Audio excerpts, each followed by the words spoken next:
Você vai aprender física, eu garanto.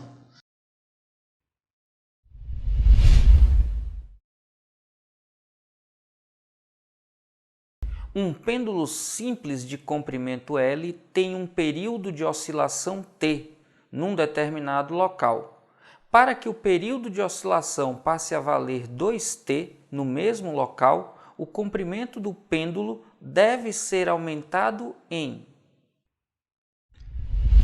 Fera, muita atenção porque essa questão é simples, mas tem a pegadinha da preposição. Como assim a pegadinha da preposição? Muito cuidado. Perceba que ele diz que o comprimento do pêndulo deve ser aumentado em... A gente vai já falar sobre isso. Ele diz que o período do pêndulo é T e aí ele quer que o período passe a ser 2T. Eu chamei o primeiro período de T1, T, e o comprimento que ele tinha de L. Nessa segunda situação, eu vou ter um comprimento L2 que eu vou chamar de X. Ora, se T2 é 2T, eu posso dizer que T2 é 2 vezes T1. E como a gente está falando de pêndulo, então eu tenho que o período de 2 é 2π vezes a raiz quadrada do comprimento, que L2 vale x, sobre a aceleração da gravidade. E isso é igual a 2 que multiplica o período T1, que é 2π vezes a raiz quadrada do comprimento, que é L, sobre G.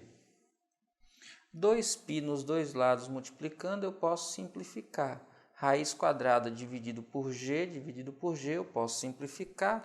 E aí eu tenho de um lado a raiz quadrada de x igual do outro lado a 2 vezes a raiz quadrada de L. Para tirar de dentro da raiz, eu vou elevar ao quadrado os dois membros da equação. E aí eu fico que raiz quadrada de x ao quadrado, que é módulo de x, atenção, a raiz quadrada de x ao quadrado dá módulo de x. Só que como o x é necessariamente positivo, eu posso escrevê-lo sem módulo. X igual 2 ao quadrado, que é 4, vezes a raiz quadrada de L ao quadrado. A raiz quadrada de L ao quadrado dá módulo de L. Só que como L é necessariamente positivo, eu não preciso escrever em módulo. Então eu tenho que x é igual a 4L. Mas atenção, lembra que eu falei da pegadinha? A pegadinha da preposição é a seguinte: quando eu falo que alguma coisa está mudando de valor e uso a preposição a ou a preposição para, eu estou falando do valor final. Então, se a questão tivesse dito assim: no mesmo local, o comprimento do pêndulo deve ser aumentado para, aí esse é o valor final, 4L.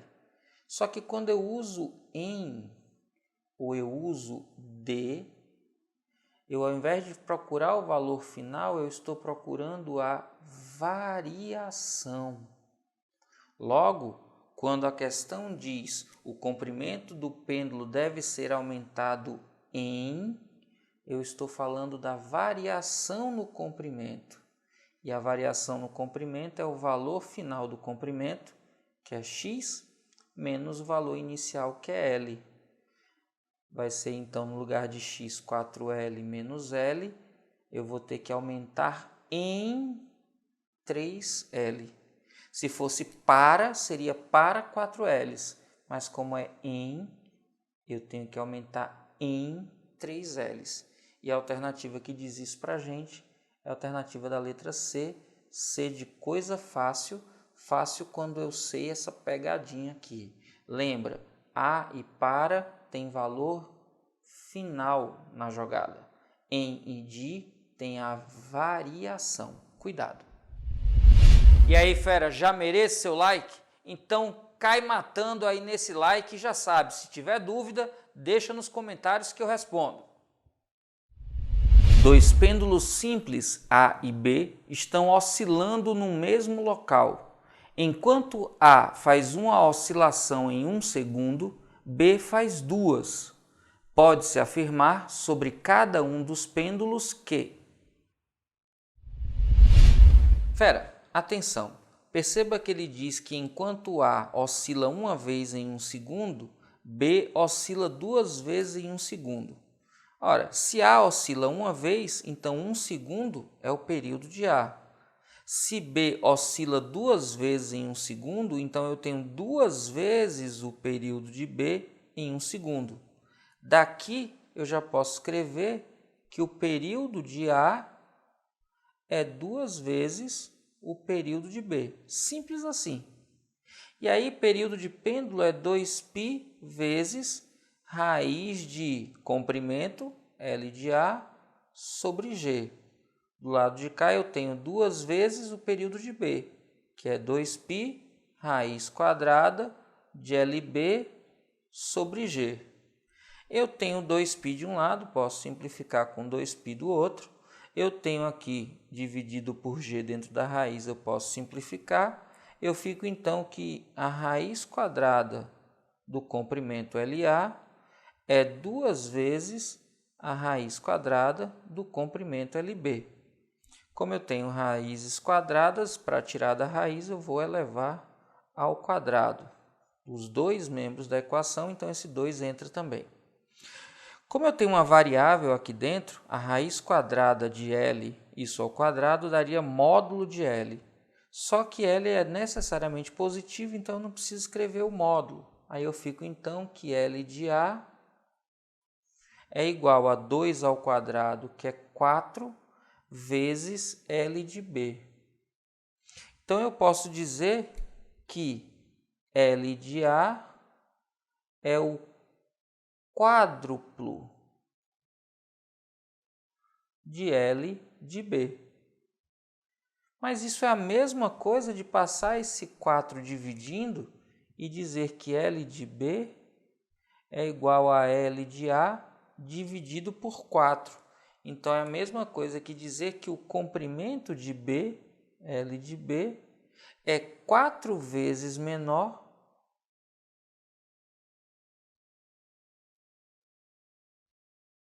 que o comprimento de A. Então, ou a resposta é que L de A é 4 vezes maior que L de B, ou que L de B é 4 vezes menor que L de A.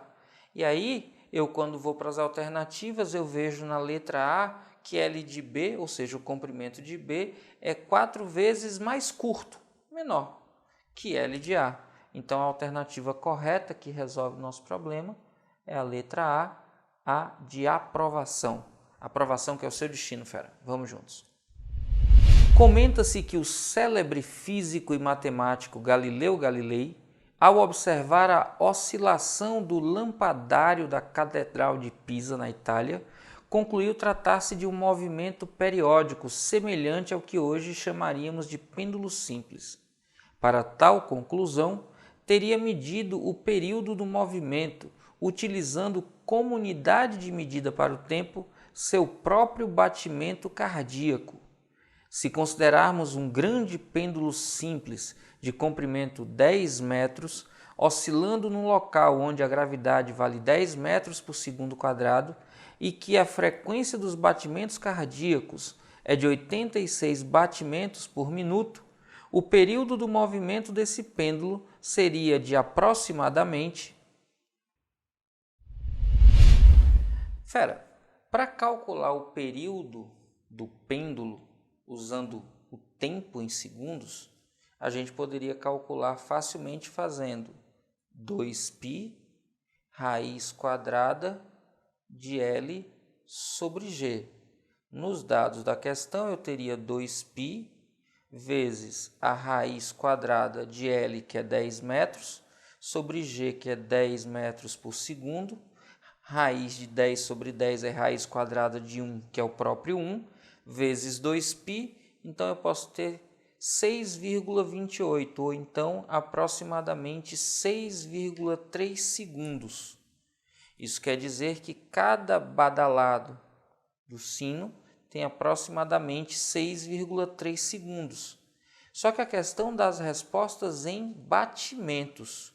Aí olha só, montando aqui uma proporcionalidade entre tempo e número de batimentos, O texto diz que são 86 batimentos por minuto.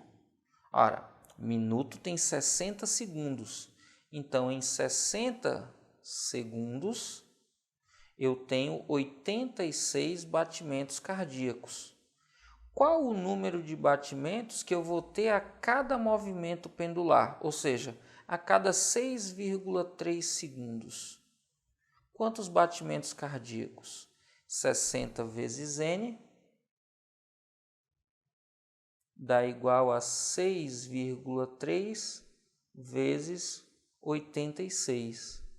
N vai ser igual a 6,3 vezes 86, tudo isso dividido por 60. Se aqui eu tivesse 6 sobre 60, ia dar 10 no denominador, quando eu simplificasse, e eu ia ficar com 86 sobre 10, que dá 8,6. Como aqui é um pouco acima de 6, esse resultado dá um pouco acima de 8,6. O inteiro mais próximo, então, com certeza é 9. Então, a cada badalar, eu tenho aproximadamente 9 batimentos cardíacos. Então, o período contado em batimentos cardíacos seria igual a 9. E a alternativa que diz isso para a gente é a da letra C. C de coisa fácil, tranquila quando a gente sabe o que fazer.